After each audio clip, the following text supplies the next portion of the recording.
I'm doing fine. We were having a discussion about the topic of the day that you and I talked about yesterday. We have the studio with us, John Taylor, and you and I were talking about the local newspaper maybe having the article in there today, and they do, so it's beginning to get some publicity. Ladies and gentlemen, this is Rachel Bryars, and she's the one that she and her group have been on top of this the story since it broke last Thursday. Good morning, Rachel, and I'd like for you to give us all the information you have on it. Sure, Larry. Thanks so much for having me on. And so here's what happened. Alabama Board of Education member Ella Bell, a Democrat from Montgomery, said in a work session last week that Alabama's landmark tax credit scholarship program, created by the Alabama Accountability Act, so this is for low-income families, she said that was part of a process to, quote, destroy a whole race of people. So, she also said that the state budget is, quote, being cut in so many ways. And she said that they're taking money from the poorest counties in the state to send kids to private school, and that all of this is stealing from the state. And Larry, the trouble is that's just not true. It's not a correct characterization of what's going on with the Accountability Act. These schools aren't losing money. Their budgets are not decreasing. They're going up and have been every year. And here's what's important. Here's what I had to wrap my head around trying to think about these huge budget numbers. The small program, the small scholarship program to give low-income families school choice only amounts to 1/2 of 1% of the state's multi-billion-dollar education trust fund. So, we're talking about a fund that is more than $6 billion. And that fund has grown well beyond the minuscule cost of providing the scholarships. So, who is benefiting from these scholarships? 100% are from low-income families. They all qualify for free and reduced lunches. And more than 80% of the people who are receiving the scholarships are minorities, according to AL.com. So Larry, what Ella Bell said, I think boggles the minds of those of us who believe this is a great program, and who also know that 95.5% of the budget is going to business as usual in Alabama. This is such a tiny amount. It's certainly not destroying a whole race of people. Well, I don't think so either. I go back a while with Ella Bell.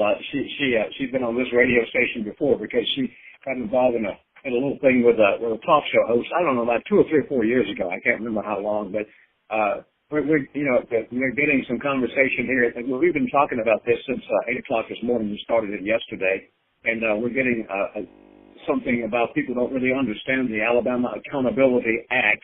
And, of course, we know that was voted on by the Alabama legislature, and it wasn't necessarily the state school board. That's kind of the thing we're getting, and that, AEA really, was not involved in any of this except, here it is, and they're dealing with it. But I talked to Representative Paul Lee a couple of times about this particular bill, or act, actually, and he said that it was one that he ended up voting against, and the reason he did was because it started out as a 7-page bill, and then they carried it back to the Senate and all, and then it came back 27 pages or longer, and they were given like an hour to review it, and he said he's not going to vote in favor of anything, that he has only an hour to review additional 20 pages. So that's what we're getting from some of our members of the Alabama delegation that served Dothan and Houston County. Sure, and I think those are some fair points. I've also heard that folks were not happy with the way it was passed, education folks saying they didn't have a say in the way it was passed. And here's what I think about that hey, let's talk about the merits or the non-merits of the program.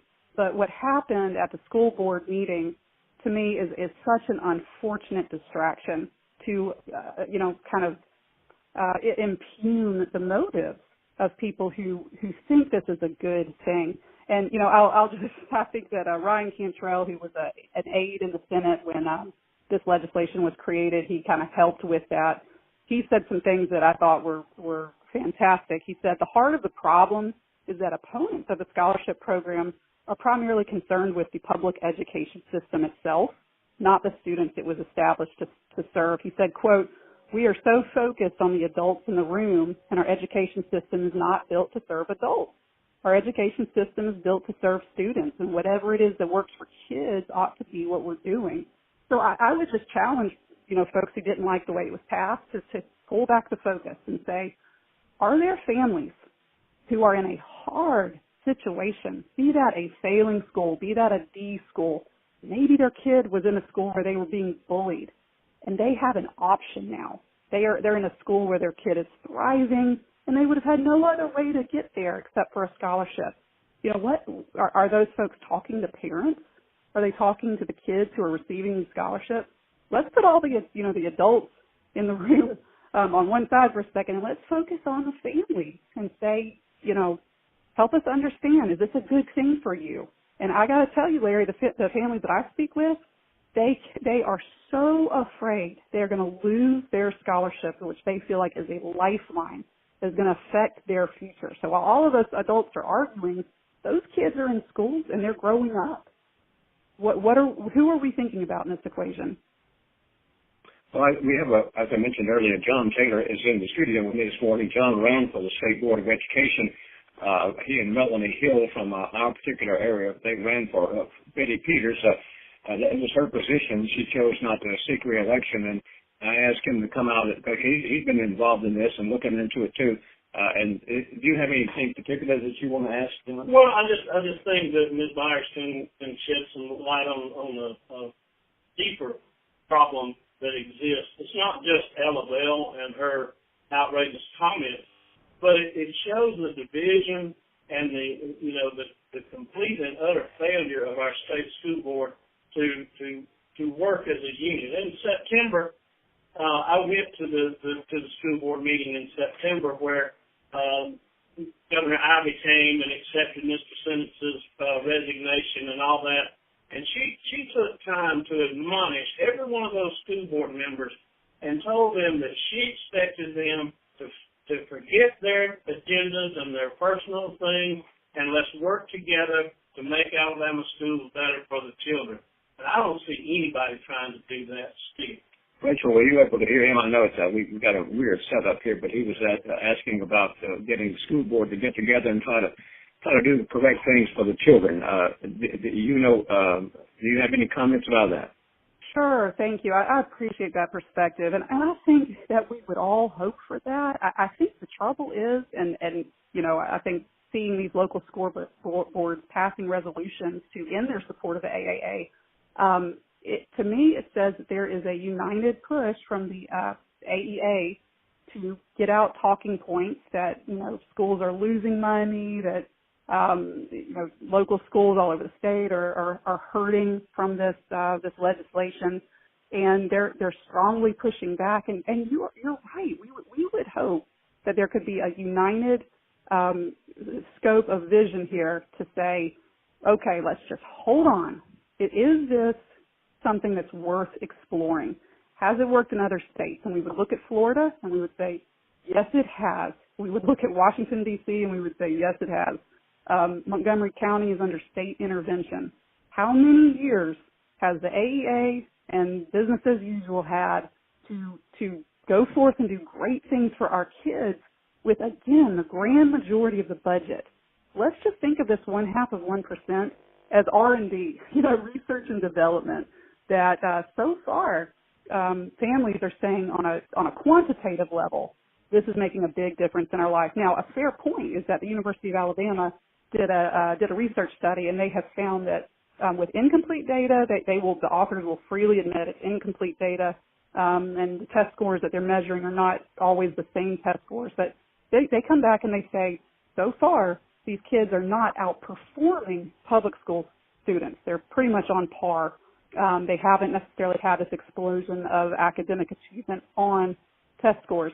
But Larry, let me point out that the same folks who are really pointing to these test scores and saying, oh, get rid of AAA, you see it doesn't work, those are the same folks who will say in advance of receiving a failing grade for their school, will issue press releases and say, hold on everybody, test scores don't tell the whole story. We may be a failing school according to this test score, but we have this program, we have that program. Families are happy at our school because of this, that, and the other. So everybody knows test scores are just one measure. It's an important measure, but it's just one measure of an overall picture of whether someone's happy.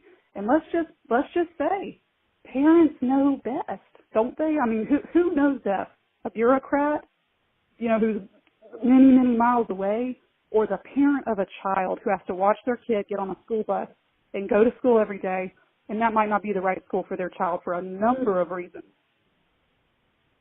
I tell you, when I listen to the comments being made by the audience here at the radio station, I think the one thing that we are concerned about, and it may not even be, the point of education, but listening to when you think about, and I'm not saying you, Rachel, but when we think about a school board, we're thinking about somebody that's really getting involved in their communities, that's really trying to represent their constituents back home, and that they're really trying to find better ways to educate all of our children.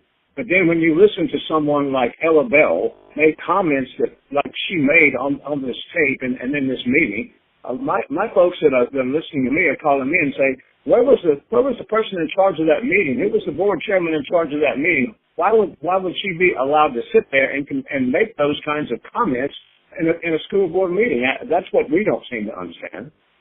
Sure. And, I appreciate that Mary Scott Hunter, I don't know if you had a chance to listen to or watch the whole exchange, but, let's be fair. Ella Bell is a long-time public servant.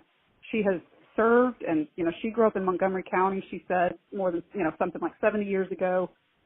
She's seen a lot, and she probably has a lot of pain. And the school board at that meeting gave her a lot of space and time to air what she wanted to say. They listened.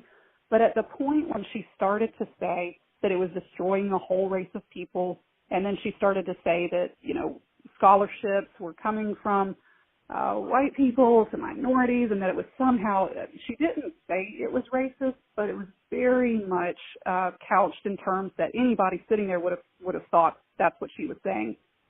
Mary Scott Hunter actually interrupted another school board member, Mary Scott Hunter, and she said, "Madam Chairman, can we move on?" And I asked her, why did she say that? And she said she really felt she had to intervene because it sounded like Ella Bell was saying that anyone who voted for the Alabama Accountability Act or sitting at the table were racist. And, Mary Scott Hunter isn't a huge fan of AAA. She supports it, but she also would say that there's problems with it. She thinks it needs to be looked at holistically and discussed. But, I think for anybody sitting there watching that, if you're silent, you're complicit. And I believe that we need to show due respect. We need to listen. If that's how Ella Bell feels, let's listen. But let's not be silent and say, yes, okay, by my silence, I'm agreeing with you, and that's correct. Well, I certainly don't. I certainly don't agree that we need to be sitting around in silence. Not at the way she said it and what she said. I'm from Barber County, Alabama, and we don't tolerate rudeness, and that seemed to be somebody getting pretty rude there, and then telling the girls shut up. I mean, right. We're thinking about Maxine Waters and folks like that we're seeing on the national scene that seem to be, for some reason, just got a tremendous amount of hatred, and that's just not good for Alabama. It's not good for us or anybody else. Well, I agree, and let's just think about Montgomery, for example, and let's just examine some numbers and ask ourselves: is it true that they are losing money hand over fist? Okay, their funding has increased by more than $8 million, up 5% since 2014, even while their overall student population has decreased by more than 7%. And again, who is getting the scholarships? 80%, more than 80% are minorities. So how is this destroying the whole race of people? I'd love to know. Well, I don't think it is, and I would, I'm sitting around sometimes wondering why she's not excited about the people that are actually getting some help that really need it. And I don't know anybody that wants anything except good things for all the children, and I do mean all the children, but they're all having to pay. So we need to support, and we need to expect some accountability on her behalf as well. I agree, and I've spoken to folks who helped create the legislation, and they said that's why they named it the Alabama Accountability Act, because it's really the only way to hold public schools accountable is to introduce a little bit of choice into the system and say, okay, if your school is thriving, if you have great outcomes at your school, go forth and do good things. But folks who don't feel like that is working for their family and they're, again, 100% low income status, then, they're going to have choice. So I think that helps hold people accountable, helps hold local school boards to a standard to say, well, what are we doing to improve? We're getting more money every year. How are we using that? Now, I will bring up that I've heard from some sources that part of what is at issue here is that local schools don't feel like they have enough flexible spending. So it could be, their money is going up every year, but they don't feel that they have enough flexibility with, how they spend that money. So maybe that's something that needs to be looked at.